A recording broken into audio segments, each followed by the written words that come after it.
मेरा नाम मयूराक्षी कूल है। मैं वरदान इंटरनेशनल एकेडमी में हिंदी की अध्यापिका हूँ। आपकी बोर्ड परीक्षाएं शुरू होने वाली हैं, उसके लिए मैं आपको कुछ टिप्स देना चाहती हूँ। बच्चों, आपका पेपर 2 सेक्शन में बटा हुआ होता है, खंड आ और खंड बा करके। हर सेक्शन में क्वेश्चंस के साथ में आपके विकल्प दिए रहते हैं। मेरी आपको सलाह है कि क्वेश्चन पेपर को बहुत ध्यानपूर्वक सबसे पहले पढ़ें। फिर अपठित गद्यांश और पद्यांश को हल करते समय जल्दबाजी ना करें, ध्यान से पढ़ें ताकि आप गद्यांश और पद्यांश के मूल भाव को समझ सकें। अगर आप जल्दबाजी में अपने गद्यांश और पद्यांश को पढ़ेंगे तो जब आप उत्तर देने चलेंगे तो कुछ ऐसे विकल्प दिए रहते हैं जो काफ़ी कुछ समान होते हैं। उस वक्त आप कंफ्यूज होंगे कि कौन सा विकल्प सही है, कौन सा विकल्प नहीं सही है। व्याकरण का अभ्यास बहुत अच्छी तरीके से करिए, क्योंकि व्याकरण में आपको पूरे पूरे नंबर मिलेंगे।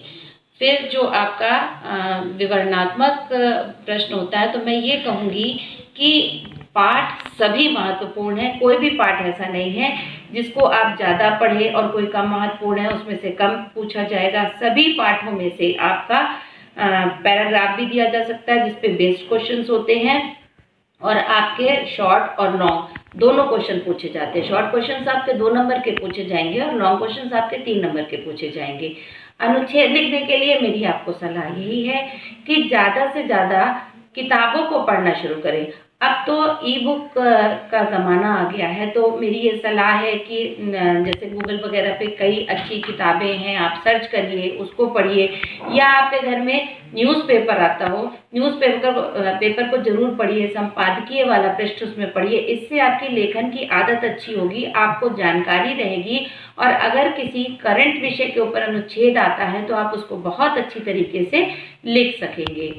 लिखने का अभ्यास करते रहिए, क्योंकि लिखने का अभ्यास करते रहने से होगा ये कि आप अपनी निश्चित समय सीमा के अंदर लिख सकेंगे और आपका प्रश्न पत्र छूटेगा नहीं। साथ ही साथ मैं एक बात आपको ये भी कहना चाहूँगी कि ये समय ऐसा है जब आप जो सैम्पल पेपर्स दिए गए हैं उनको हल करिए।